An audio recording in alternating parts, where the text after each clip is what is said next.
The airstrikes came like a thunderbolt. In the dead of night, Pakistani fighter jets launched a series of attacks on eastern Afghanistan, targeting what they claimed were militant hideouts belonging to the Tehreek-e-Taliban Pakistan, TTP. The aftermath was devastating. Reports emerged of at least 46 casualties, including women and children. The Taliban government in Kabul responded with outrage, summoning Pakistan's ambassador and vowing retaliation. But here's the real question. Why would Pakistan risk crossing into Afghan territory, violating sovereignty, and inflaming tensions with a government that shares ideological ties with the TTP? And perhaps more crucially, will the Taliban strike back? To understand the gravity of this situation, we must dive into the tangled web of relationships, grudges, and strategic calculations that define Pakistan-Afghanistan relations. On the surface, Pakistan's justification for the strikes seems straightforward. The TTP has become an existential threat.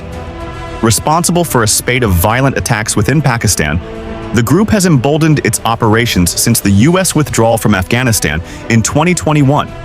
But beneath this narrative lies a deeper, more complex story, one of mistrust, alliances, and a region on the brink of chaos. Let's begin with the Tehreek-e-Taliban Pakistan, a militant group often referred to as the Pakistani Taliban. Although it shares ideological similarities with the Afghan Taliban, the two are distinct entities. The TTP operates primarily within Pakistan, targeting its military and government institutions. Over the past 2 years, the TTP has regrouped and strengthened, taking advantage of the instability in Afghanistan. Pakistani intelligence alleges that the Afghan Taliban, now the ruling government in Kabul, has provided safe havens for TTP fighters, allowing them to train, plan, and launch cross-border attacks. The question is, why would the Taliban harbor a group that targets one of its closest allies? The answer lies in a delicate dance of ideological alignment and strategic divergence. While the Afghan Taliban and the TTP share a common goal of implementing strict Islamic governance, their priorities differ. The Afghan Taliban, now focused on governing a war-torn nation, views the TTP as a useful leverage point against Pakistan. Historically, Pakistan supported the Afghan Taliban, providing them with safe havens and logistical backing during their insurgency against U.S. forces.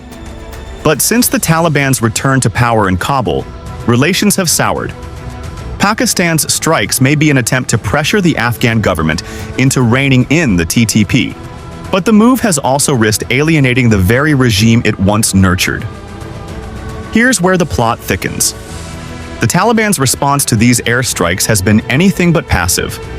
A senior Taliban official condemned the attacks as a violation of Afghanistan's sovereignty, calling them an unforgivable atrocity. More ominously, the Taliban warned that it reserves the right to retaliate. But what would retaliation look like? Could the Taliban leverage its control of Afghanistan to provide the TTP with even greater support, escalating the cycle of violence? Or could it lead to direct clashes between Afghan and Pakistani forces along their volatile border? This isn't the first time Pakistan has conducted airstrikes in Afghanistan. Earlier this year, similar strikes targeted suspected TTP hideouts, leading to civilian casualties and sparking outrage from the Taliban.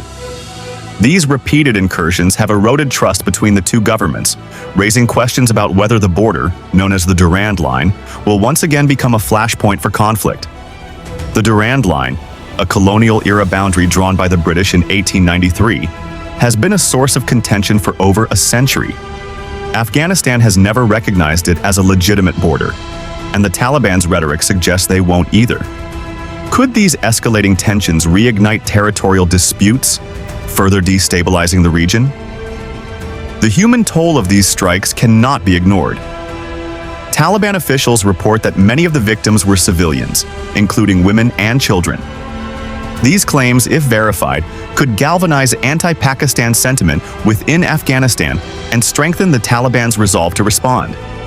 The optics of such casualties also complicate Pakistan's narrative of targeting militants. How does a government justify collateral damage when it risks alienating an entire population? The international response to this crisis has been one of concern and caution. The United Nations has urged restraint, emphasizing the need for dialogue between Pakistan and Afghanistan to address their mutual security concerns. But diplomacy seems a distant prospect when both sides are entrenched in mistrust. Pakistan insists that Afghanistan must do more to prevent its territory from being used as a launchpad for TTP attacks. Meanwhile, the Taliban accuses Pakistan of overstepping its boundaries, violating international norms, and disrespecting Afghan sovereignty. Can these two governments find common ground, or are they destined to clash? This brings us to a critical question. What does this mean for the region's stability?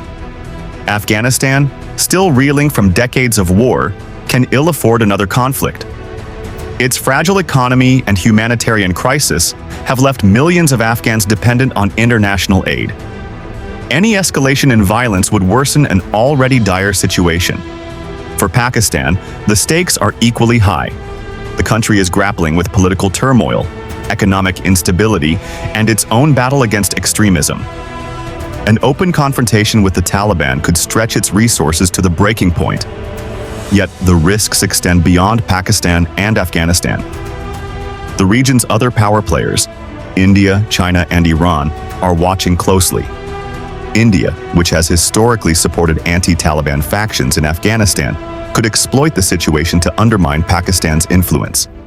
China, a key ally of Pakistan, is likely concerned about the potential spillover of violence into its western Xinjiang region, where it already faces unrest. Iran, sharing a border with both nations, has its own interest in maintaining stability. Could this localized conflict draw in these regional powers, creating a broader crisis? The specter of U.S. involvement also lingers in the background.